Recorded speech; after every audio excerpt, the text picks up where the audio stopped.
Hello and welcome, brothers, to this. I don't know what this is. It's not an unboxing. It's more of like a review, an overview.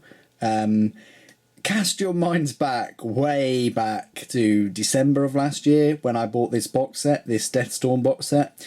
I think I bought it because it had Space Marines in, and Blood Angels in particular, and some really cool models, and it was a damn good price. Very cheap for the number of models that you get. These are the models that you got in the box set. It was limited. It sold out quite quick. I don't think you can get it anymore unless you go on other websites, and they may still have it.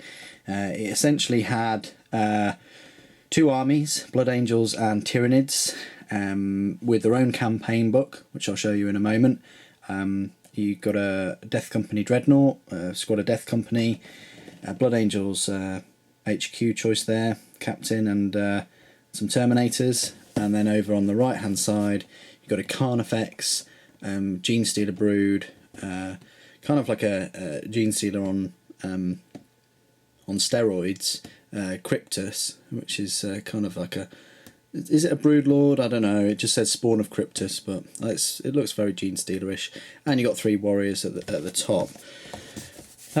So I got the box set, and I quickly rushed and made all the Terminators and the Space Marine models. I never really got around to making any of the Tyranids other than the big Cryptus down at the bottom there, because it's just a cool model, and I wanted something to make like that. However, this Reaver Titan, it's like a roller coaster. You can't just do it all at once and just plow through it. Sometimes you need breaks to build other things, paint other things, because it's a long task. It takes a lot out of you, and it's a long process. You can't just do it overnight or anything like that. I mean, I've been going at it for about a month now, on and off, and yeah. So I've decided to make the rest of the Tyranids in this box set. So essentially it's the start of my Tyranid army. So I do apologise if I've got any of the arms or legs or anything in the wrong places. I've never built Tyranids before, so it was a learning process for me. I may well start a Tyranid army. This could be the basis of it. So at the end of the video, if you're still watching, if you can just leave a comment or something down at the bottom what you suggest that my next unit will be, then you'll see more of it in the channel, probably in battle reports, because I'd rather play Tyranids, Orcs, Eldar than just my normal Space Marines, because I think Space Marines get a lot of action and publicity. Help me decide, I suppose. So these are the models. So I've arranged them all here in some kind of like epic fight. They're about to clash. I probably said it in another video. This is the campaign book. It's a really awesome campaign book. I mean, you've got really great colour schemes and things in here of all the units. It's a really well done book. It's not on nice paper. It's not cheap. It's got the actual companies of the units. For the Tyranids as well. It's got the formation. I think I added it up, and it's about 500 ish points, almost 600 points. I think it's about 555 points for the Tyranids, and the Blood Angels are... So the Space Marines are coming in at 725, and the poor old Tyranids are only about 500 points. So Tyranids are a bit far behind in terms of points wise. They're underpowered, I would say. I would say you should at least include like a Morlock, or some kind of flying creature, or a Carnifex or something like that, or another brood of something, to make the fairness of points, I would assume. But you've got all your weapons and things and your scenarios. But it's really it's a 40-page book. It's not too bad at all. So the models themselves. So I did the Blood Angels.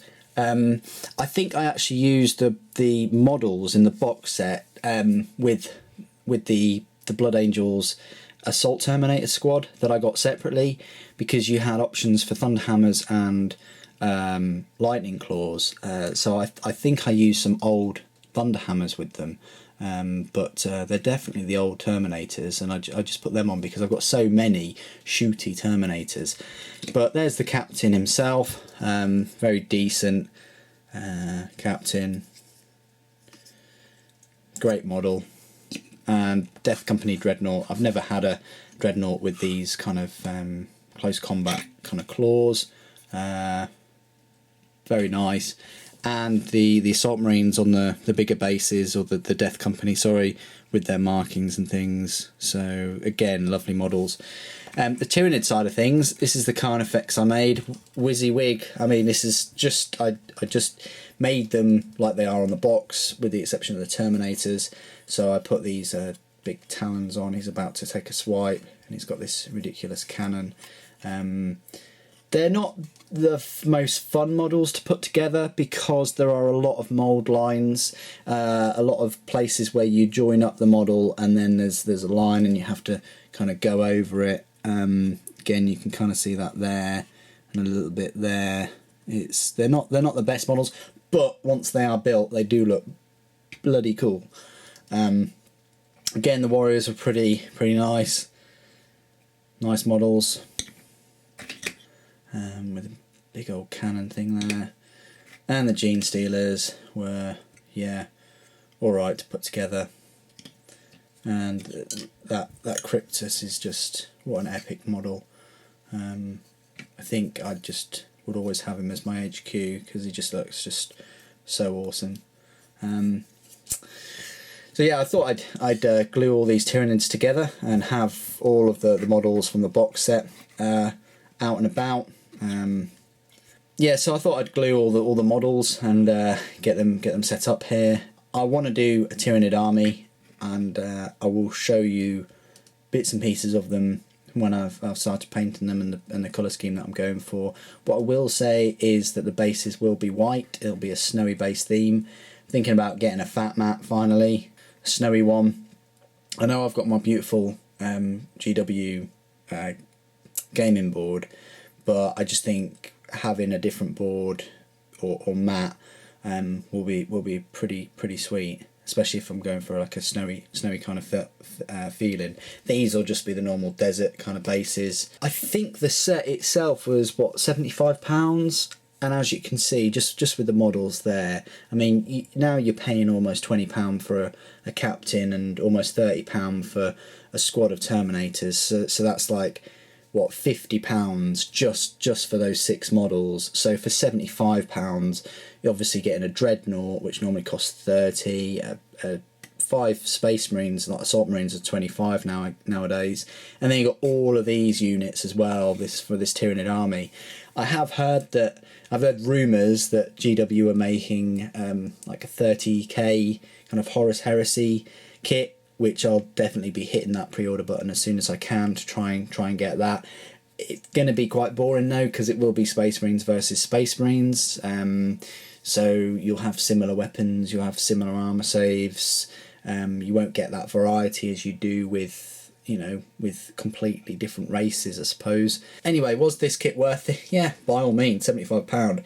I'd happily pay that again, just for the book, the campaign book, and the models included. I think it's excellent value when you've got 2 armies, which is in direct contrast to a lot of their other kind of bundles that they do, where you got 3 Imperial Knights or whatever, and it's the same cost as if you bought them all separately. I never understood that. They'd shift so many more if they reduced it by £20 or £30 or whatever. If they just reduced it for their bundles, like they are obviously doing in this kind of starter set, or not a starter set, kind of edition, then they'd just sell a lot more. But there we go. What do you think of this box set? Are you all for additional kind of box sets like this, or starter sets, or whatever you want to call them? Do you think that they shouldn't be limited? Do you think that they should just make more of them, because people get so much more value out of the boxes, especially if your mate chips in 30 £38 or whatever it is, you know, if you chip in £38 for like that is easily worth it. You know, like half price for the set. Anyway, what's your opinion on this box set, and what's your opinion on like the additional box sets in general? Anyway, thanks ever so much for joining me today. Thank you for watching. The Emperor Protects.